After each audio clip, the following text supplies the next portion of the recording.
السلام علیکم ورحمۃ اللہ وبرکاتہ۔ اللہم صلی وسلم علی سیدنا مولانا محمد وعلی آل سیدنا مولانا محمد وبارک وسلم۔ بلغ العلا بکمالہ کشف الدجا بجمالہ حسن جمیع خصالہ صلو علیہ وآلہ۔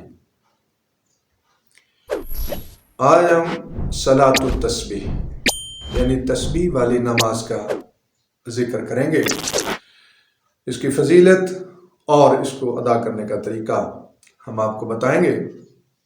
پہلے اس کی فضیلت سماعت فرمائیں۔ اس نماز میں بے انتہا اجر و ثواب ہے۔ بعض محققین فرماتے ہیں کہ اس کی بزرگی سن کر، یعنی اس نماز کی عزت، عظمت اور شان سن کر، اس کو سست بندے کے سوا کوئی بندہ ترک نہیں کرے گا۔ یعنی یہ نماز پھر وہ بندہ ہی نہ پڑھے گا جو کوئی سست ہے۔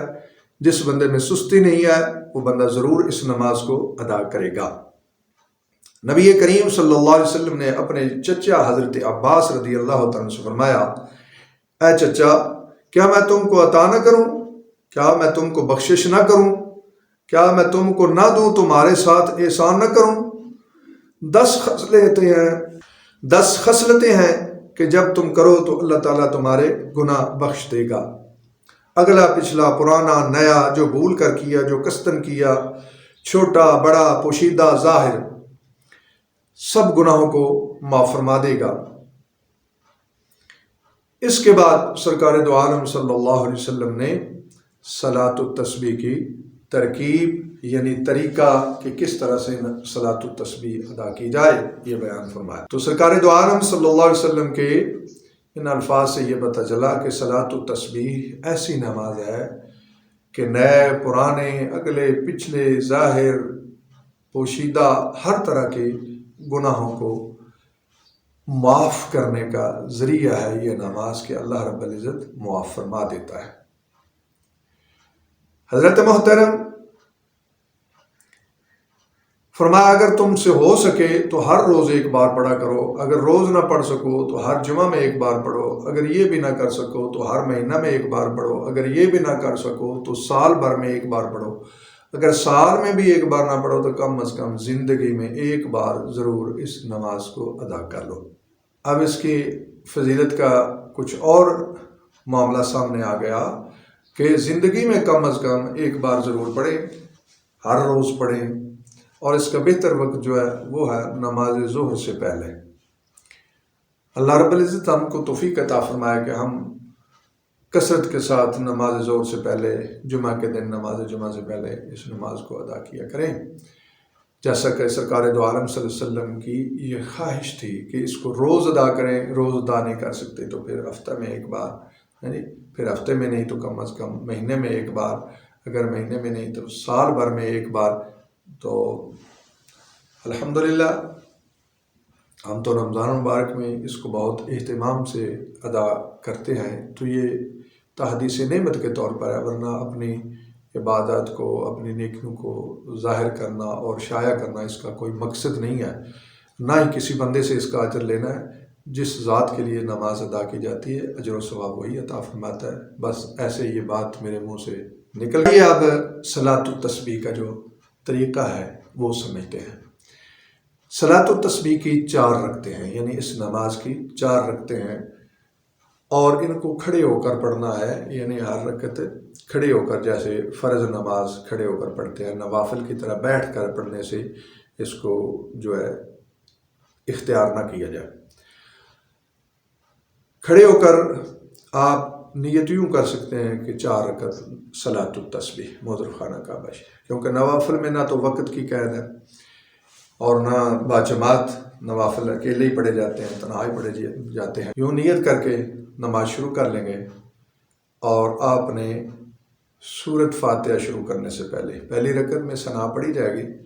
ثنا پڑھنے کے بعد ولا الہ غیرک تک پڑھنے کے بعد آپ نے 15 مرتبہ سبحان اللہ والحمد للہ ولا الہ الا اللہ واللہ اکبر، سبحان اللہ والحمد للہ ولا الہ الا اللہ واللہ اکبر، سبحان اللہ والحمد للہ ولا الہ الا اللہ واللہ اکبر، یعنی اس کو پوری 15 مرتبہ پڑھنا ہے۔ پھر آپ نے اعوذ باللہ من الشیطان الرجیم، بسم اللہ الرحمن الرحیم، الحمدللہ رب العالمین۔ سورۃ فاتحہ پڑھیں۔ سورۃ فاتحہ کے بعد مسنون طریقے پر پہلی رکعت میں سورۃ الہاکم التکاثر پڑھیں۔ سورۃ الہاکم التکاثر مکمل پڑھنے کے بعد اگر آپ کو سورۃ الہاکم التکاثر نہیں آتی تو جون سی بھی قرآن پاک سے آپ کو سورت یاد ہے، آیت الکرسی یاد ہے تو اس کو پڑھ لیں۔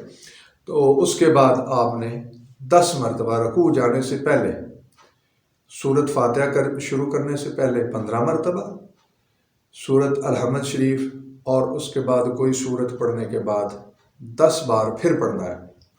10 بار پڑھنے کے بعد آپ نے اللہ اکبر کہہ کر رکوع میں جانا ہے۔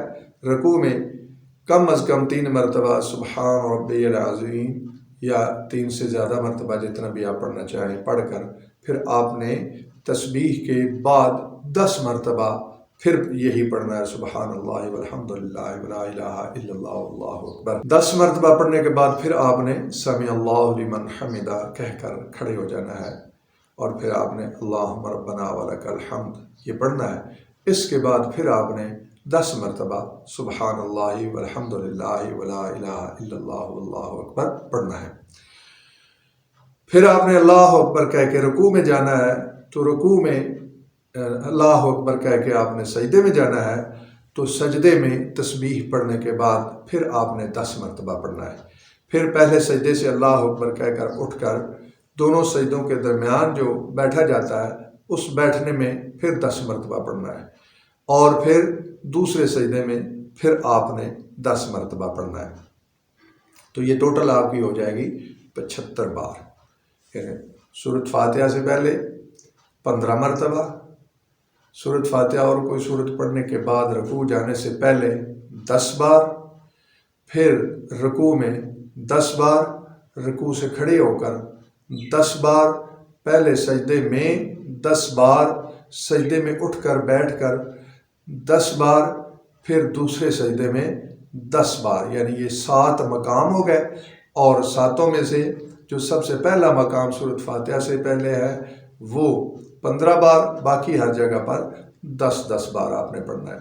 اور اگر کسی جگہ پر کمی پیشی رہ جائے تو اس کو آپ یعنی آپ پڑھے ہیں سورۃ مثلا میں آپ کو سمجھانے کے لیے عرض کرتا ہوں کہ سورۃ فاتحہ پڑھنے سے پہلے آپ نے 10 بار پڑھا ہے یا 12 بار پڑھا ہے، اور آپ کو آپ نے آگے سورۃ فاتحہ شروع کر لیا ہے، تو اب آپ واپس سورۃ فاتحہ سے بیک نہیں کریں گے، سورۃ فاتحہ پڑھیں گے، آگے سورت پڑھیں گے، تو جتنی مرتبہ یعنی 15 مرتبہ میں سے 3 مرتبہ کم رہ گئی یا 10 مرتبہ پڑھی 5 مرتبہ کم رہ گئی، تو رکوع جانے سے پہلے جو آپ نے 10 مرتبہ پڑھنی ہے نا، اس کے ساتھ جتنی وہ پہلے والی باقی رہ گئی تھی وہ اس کے ساتھ ملا کر ان کی تعداد کو پورا کر لیں۔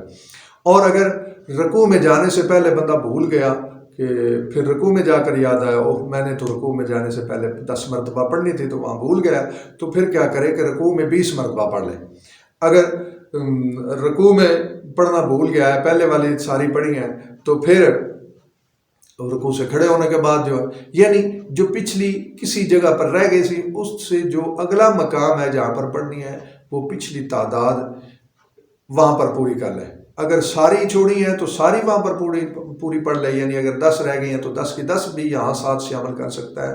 اگر 10 سے کم رہتی ہیں، 2 رہ گئی ہیں، 3 رہ گئی ہیں، 1 رہ گئی ہے، تو اس کو بھی یہاں جو آگے جہاں پر پڑھنی ہے وہاں اس کے ساتھ شامل کر لے، یہاں تک کہ وہ اپنی رکعت کی جتنی 75 مرتبہ کی تعداد ہے ان کو دوسرا سجدہ کرنے تک جو ہے سجدے میں وہاں تک پوری کر لے۔ تو یہ ایسے ہوگا کہ ہر رکعت میں 75 مرتبہ ہوتی جائے گی، اور جب 4 رکعتیں مکمل ہو گئیں تو یہ تسبیح جو ہے اس کی تعداد 300 بار ہو جائے گی۔ اللہ رب العزت اس کی برکت سے سمندر کی جہاز کے برابر بھی بندے کے گناہ ہوں اللہ تعالیٰ اس کو معاف فرما دیتا ہے، ساری زندگی کے اللہ رب العزت گناہوں کو معاف فرما دیتا ہے۔ تو اب اس میں ایک اور طریقہ جو ہے وہ سمجھنا ضروری ہے۔ دوسری رکعت کے بعد جب اتحیات بیٹھنا ہے تو اس اتحیات کو پورا یوم یقوم الحساب تک پڑھنا ہے، اور جب تیسری رکعت کے لیے کھڑے ہوں گے نا تو پھر اللہ اکبر کہہ کے سبحان، یعنی اللہ اکبر تکبیر تحریمہ کا نہیں کہنا، یہ جو نماز میں اٹھ کر کھڑے ہوتے ہیں، اس کھڑے ہونے کا اللہ اکبر ہے، اور کھڑے ہو جائیں گے، کھڑے ہو کر پھر سبحانک اللہم سے تیسری رکعت شروع کریں گے، اور پہلی رکعت کی طرح تیسری رکعت کو بھی ولا الہ غیرک تک پڑھنے کے بعد پھر جو ہے تسبیح اس کو 15 مرتبہ پڑھا جائے گا۔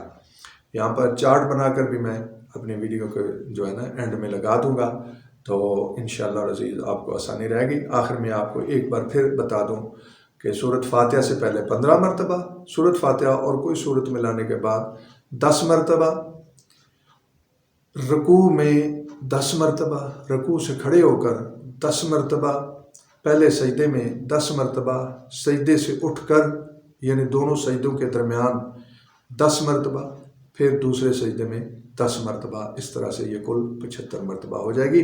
اللہ رب العزت ہمیں اس نماز کو ہمیشہ ادا کرتے رہنے کی توفیق عطا فرمائے۔ وما توفیقی الا باللہ۔